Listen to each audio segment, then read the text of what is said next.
प्रदीप जी, ये जो तीसरा मॉडल बता रहे हैं, इस तीसरे मॉडल में बाकायदा कंट्रोवर्सी भी आएगी, बाकायदा वो जो खाई है वो और पटने की बजाय ज्यादा गहरी होती हुई भी दिखाई देगी। आपको ये लग रहा है?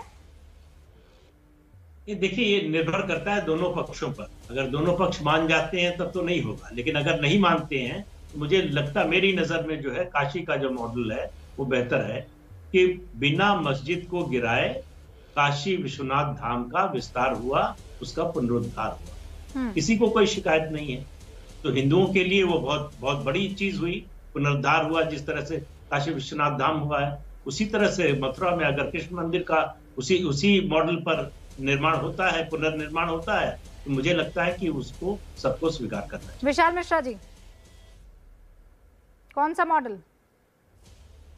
नहीं, बिल्कुल भी नहीं जी। विशाल जी, हेलो।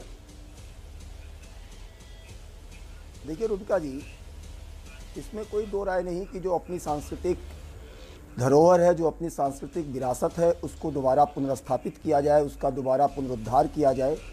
और वो राष्ट्र की अपनी पहचान होती है, वो राष्ट्र के अपने प्रतीक होते हैं, सांस्कृतिक प्रतीक होते हैं, अपनी परंपरा के प्रतीक होते हैं। तो इस बात में तो कोई भी बुराई नहीं है कि यदि अपने परंपराओं को, यदि अपनी आस्थाओं को, यदि अपने विश्वास के केंद्रों को दोबारा पुनर्स्थापित किया जाए।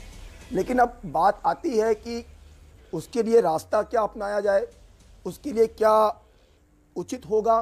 तो इसमें भी कोई दो राय नहीं कि अभी मामला न्यायालय में है, वेट करते हैं कि न्यायालय का क्या निर्णय आता है। लेकिन मुझे ऐसा लगता है, और मुझे लगता कि है जिस विशाल तरीके जी, से हम लोग यहाँ पर काशी 6 लोग विश्वनाथ बैठे धाम हैं, का, हम 6 के 6 दिल में यही एहसास रखे हुए होंगे कि ये मामला जो है वो अयोध्या की तर्ज पर ना होने पाए।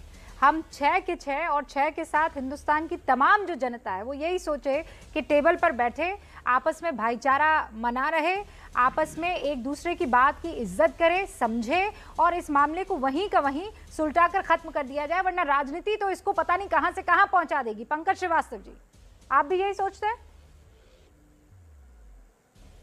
देखिए, मैं ये सोचता हूं कि देश संविधान और कानून से चलना चाहिए। सभी देश के धर्म स्थलों के बारे में एक बाकायदा कानून बना हुआ है, और जब बाबरी मस्जिद तोड़ी गई थी उसके बाद वो कानून बना था जिसमें कहा गया था कि 15 अगस्त 1947 को जो स्थिति जिस धर्म स्थल की है वो वैसी बनी रहेगी। इसके बाद अगर कोई विवाद है तो लोग कोर्ट जा सकते हैं, और किसी भी सभ्य समाज में अदालत के फैसले को सबको मान लेना चाहिए। भाईचारे से, आपसी रजामंदी से सब कुछ हो जाए, इससे बेहतर कुछ नहीं हो सकता। मेरा बस इतना निवेदन है कि ऐसे समय जब हम उत्तर प्रदेश में चुनाव के मुहाने पर खड़े हैं, तब क्या काशी, मथुरा, अयोध्या के मुद्दों को उठाना संयोग है, या इस बड़े पैमाने पर प्रचारित करके अपनी असफलताओं को ढकने का ही एक प्रयास है? माफ कीजिएगा, सिर्फ भगवा पहन लेने से आप इस देश के राष्ट्रवाद के प्रवर्तक नहीं हो जाते हैं। आपको मैं बताऊं, सुभाष चंद्र बोस ने 1940 की 12 मई को झारग्राम में भाषण दिया था और कहा था कि इस चुनाव में, उस समय चुनाव चल रहे थे वहां म्युनिसिपैलिटी के, कहा कि साधु संतों को वोट मांगने के लिए बैठा दिया गया है, ये राष्ट्रीय जीवन के गद्दार हैं, हिंदुओं इनको उखाड़ फेंको। ये सुभाष चंद्र बोस ने कहा था। पूरी हमारी भारतीय स्वतंत्रता संग्राम की मान्यता रही है कि धर्म और राजनीति दो अलग चीजें, और जिस परंपरा से गोरखनाथ पंथ के योगी अपने को कहते हैं आदित्यनाथ जी, वहां पर क्या कहा था गुरु गोरखनाथ ने कि हिंदू पूजे देहुरा, मुसलमान मस्जिद, और जोगी पूजे परम पद, न देहुरा न मस्जिद। वो मंदिर मस्जिद को नहीं लड़वाते थे, ना उसके बारे में चिंता करते थे, और इसीलिए तमाम मुस्लिम फकीर भी गोरख पंथ को मानते थे। आज दिक्कत यह है कि जिस तरह कभी भगवा पहनकर सीता हरण हुआ था, वैसे ही भगवा ओढ़कर भगवा से आपको तो बहुत डर लगता है, आपकी पार्टी को तो बहुत डर लगता है। आपके लिए तो भगवा आतंकवाद हो जाता है। बोल रहे हैं आपके लिए जो है, आपके लिए, आपको भगवा बहुत डराता है पंकज जी, आपकी पार्टी को भगवा बहुत डराता है, और इसीलिए भगवा जो है वो आतंकवाद से आप लोग जोड़ लेते हैं। भगवा तो हमने तो तिरंगे के सबसे ऊपर भगवा रखा है। वो आपने नहीं रखा है, इस बात को नहीं, तो फिर जिन्होंने रखा है और उनको अगर आप अपनी पार्टी का पूर्वज मानते हैं, तो फिर उस लाइन और लेंथ पर आज के आपके मुखिया चलते हुए दिखाई नहीं दे रहे हैं। वो पार्टी और आज की पार्टी में फिर जमीन आसमान का अंतर आ गया, इस बात को मान लीजिए। क्योंकि आप ही की पार्टी, आप ही की सरकार में भगवा को आतंकवाद कहते हुए कोई इधर से उधर हुआ नहीं था। आप ही की पार्टी के सबसे बड़े लीडर्स में से एक ने किताब में लिखा था, किताब में बकायदा मेंशन किया था, और आप लोग उनका बचाव करते हुए नजर आए थे। तो भगवा पर आप तो किसी को ज्ञान ना दे तो बेहतर रहेगा। और भाषण देते हुए घूम रहे हैं, पार्टी की किताब लिखते हैं।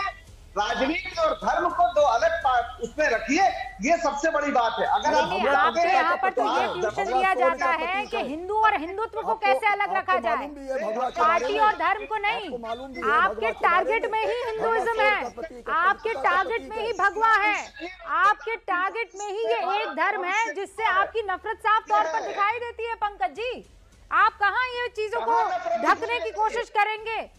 नहीं, हम कोशिश की बात नहीं। कोई भगवा पहन लेगा इसलिए उसको लाइसेंस नहीं मिल जाता इस देश को गृहयुद्ध में झोंकने का। नहीं, भगवा पहनते ही आप लोगों को लाइसेंस मिल जाता है ना उसको आतंकवाद कहने का। आप क्या समझेंगे भगवा को और भगवा के महत्व को? भगवा पहनते ही वो आपकी आंखों में चुभने लगता है, ये बात तो क्लियर है। आपकी पार्टी के नेता, मेरे पास वक्त की कमी है, वक्त की कमी है। मामला शुरू हुआ था कहाँ से चुनाव लड़ेंगे योगी आदित्यनाथ और बाकी तमाम वो कैंडिडेट जो मुख्यमंत्री बनने का दावा कर रहे हैं उत्तर प्रदेश का, और पहुंच गई बात उस आइडियोलॉजी पर जिससे एक को बहुत ज्यादा मोहब्बत है और दूसरे को बहुत ज्यादा नफरत।